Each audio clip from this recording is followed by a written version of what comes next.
ఎందుకంటే 92,000తో మొదలైన సభ్యత్వం మొన్న జరిగిన కార్యక్రమంలో 11,92,000కి చేరింది మనకి రాష్ట్ర వ్యాప్తంగా. ఎంత అద్భుతంగా మన వాలంటీర్లు పనిచేశారో మీరు ఒకసారి అర్థం చేసుకోండి. కష్టపడ్డారు. ఎందుకంటే ఈరోజు ఇందాక సోదరుడు బాలరాజు గారు అన్నట్టు తన సొంత సోదరుడు వరదలు వచ్చినప్పుడు పాపం ప్రాణాలు కోల్పోయాడు. ఆ కుటుంబానికి మనం పార్టీ పరంగా ఈరోజు మన శాసనసభ్యుడిగా కష్టపడి ఎదిగాడు. అటువంటి కుటుంబానికి మనం పవన్ కళ్యాణ్ గారు పంపించిన 5 లక్షల రూపాయల ఆర్థిక సాయం మనం అందిస్తున్నాం అంటే ఏ విధంగా మన ప్రజల్లోకి మన పార్టీ నిలబడిందో, మన వాలంటీర్స్ ఎంత కష్టపడ్డారో, పవన్ కళ్యాణ్ గారి స్ఫూర్తిని తీసుకుని ఈ సుదీర్ఘమైన ప్రయాణం మనం ఏ విధంగా చేయగలిగామో మీ అందరూ కూడా తెలియాలి. నిజంగా జిల్లాల వారీగా మనం చూస్తే రాష్ట్ర వ్యాప్తంగా మనం విస్తరించాం. ప్రతి నియోజకవర్గంలో మనకి జన సైనికుడు ఉన్నాడు. ప్రతి గ్రామంలో పట్టుదలతోటి పార్టీ జెండా ఎదిరేసే మన వీర మహిళలు, మన జన సైనికులు ఎప్పుడు కూడా పార్టీ కోసం నిలబడతారు. వీళ్ళందరినీ కూడా మనం గౌరవించుకోవాలి, గుర్తుపెట్టుకోవాలి. ఎందుకంటే పార్టీ ప్రారంభించినప్పుడు 2014లో పవన్ కళ్యాణ్ గారు వెంట ఉన్నది చాలా తక్కువ మంది. వాళ్ళని కూడా అవమానపరిచారు. పవన్ కళ్యాణ్ గారిని వ్యక్తిగతంగా ఎన్నో మాటలు అన్నారు. ఈ సుదీర్ఘమైన ప్రయాణం సాధ్యమా అన్నారు. ఎందుకంటే చాలామంది ఎవరైతే ఒక నమ్మకంతో ప్రజారాజ్యంలో ప్రారంభించారో వాళ్ళందరూ కూడా రాజకీయ భవిష్యత్తు లేదనే ఆలోచనతో ఆ విధంగా ఆ రోజు విమర్శలు చేశారు. కానీ నిలబడ్డారు. అందరికన్నా ముందు మన వీర మహిళలు నిలబడ్డారు.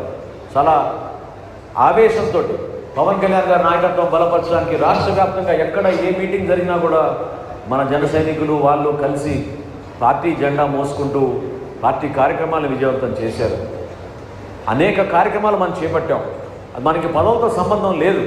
గత 5 సంవత్సరాలు మనం చేసిన పోరాటం ఒకసారి మీరు గుర్తుపెట్టుకుంటే మనం ఈరోజు అధికారంలో వస్తామని చేయలేదు.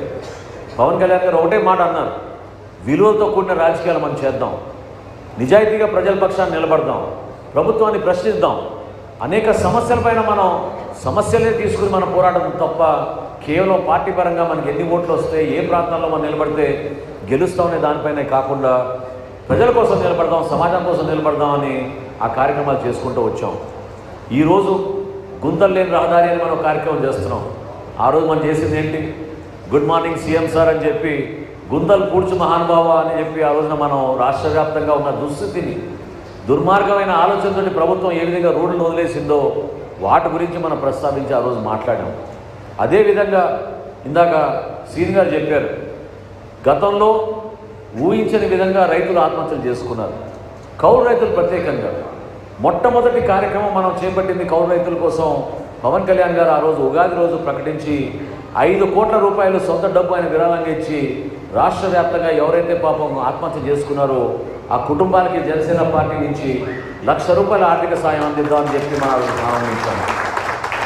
ఈ జిల్లాలోనే చింతల్పూడిలో చేసాం కార్యక్రమం, రెండో కార్యక్రమం. మొట్టమొదటి అనంతపురంలో చేసాం, రెండో కార్యక్రమం ఇక్కడ చింతల్పూడిలో చేసాం.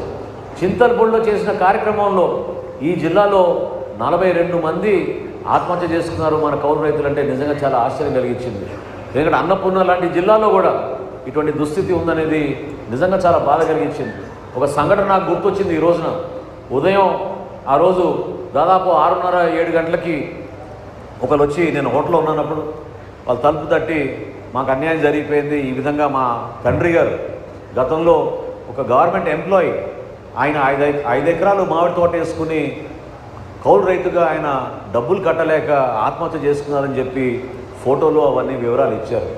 అప్పటికప్పుడు హడావిడిగా మన సిబ్బందిని, మన పార్టీ నాయకుల్ని పంపించి ఇది వాస్తవమా కాదా తెలుసుకుని, వాస్తవం తేలినాక మీడియా మిత్రులతో కూడా మాట్లాడి సమాచారం తెప్పించుకుని అది ఆత్మహత్య నమోదైనా కూడా ప్రభుత్వం నుంచి ఆ కుటుంబానికి డబ్బు అందించలేదు గతంలో.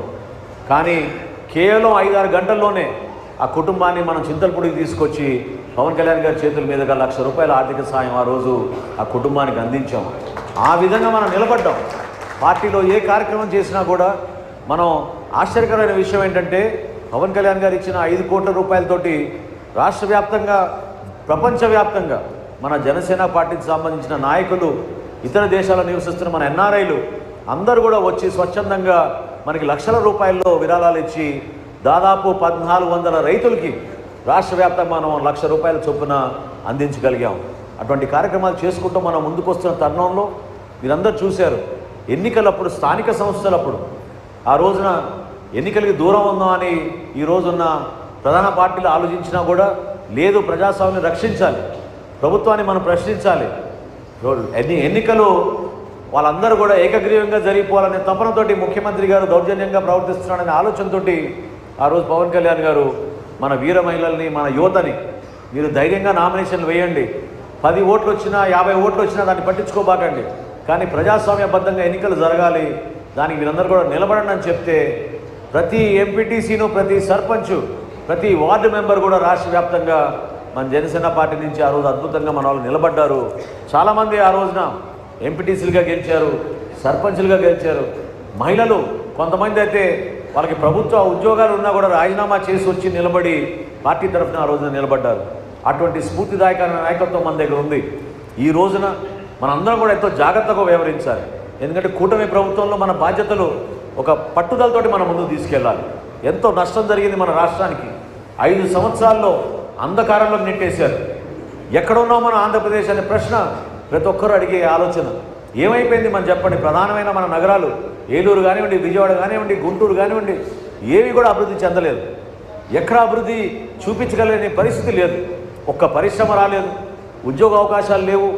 అమరావతి లాంటి రాజధానిని వదిలేశారు. పోలవరం ప్రాజెక్టు ఏమైపోయింది చెప్పండి. మనందరికీ జీవనాడి అని చెప్పి భావించి ఒక నమ్మకంతో పోలవరం ప్రాజెక్ట్ని ఆ రోజు విభజన చట్టంలో పెట్టినప్పుడు విభజన చట్టంలో ఉన్న హామీని కూడా వైఎస్ఆర్సీపీ ప్రభుత్వం జగన్మోహన్ రెడ్డి గారి నాయకత్వంలో పూర్తి స్థాయిలో విస్మరించింది. ఆలోచించండి, ప్రభుత్వంలో మనం ఈరోజు ఉన్నందుకు ఎందుకు ఆ మాట అంటున్నానంటే ప్రతి అడుగు కూడా మనం జాగ్రత్తగా వెయ్యాలి. ఉంటాయి సమస్యలు, మీ స్థాయిలో మీకు ఉంటాయి, గ్రామ స్థాయిలో ఉంటాయి, వార్డు స్థాయిలో ఉంటాయి. శాసనసభలో ఒక శాసనసభ్యుడిగా మా అందరికీ కూడా అదే సమస్యలు ఉంటాయి. పవన్ కళ్యాణ్ గారు కూడా ఆ సమస్యలు ఎదుర్కొంటున్నారు. ఎందుకంటే అందరినీ కలుపుకొని పోవాలి. భిన్నాభిప్రాయాలు ఉంటాయి, ఎవరి మనస్తత్వాలు వాళ్ళకు ఉంటాయి, రకరకాల ఆలోచనలు ఉన్నప్పుడు మన అందరం కూడా ఆలోచించింది ఒకటే, స్వార్థం కోసం కాదు మనం చేసింది ఈ ప్రయాణం, మన రాష్ట్రం కోసం, మన ప్రజల కోసం, మన దేశం కోసం. దానికే మనం జనసేన పార్టీ నుంచి అంకిత భావంతో ఈ కూటమిలో బలంగా నిలబడి పార్టీని, ప్రభుత్వాన్ని ముందు తీసుకెళ్లాల్సిన అవసరం, బాధ్యత మనందరిపైన ఉంది. ఎందుకంటే నేను ఈ మాట చెప్తున్నాను మీ అందరికీ కూడా. కొంతమంది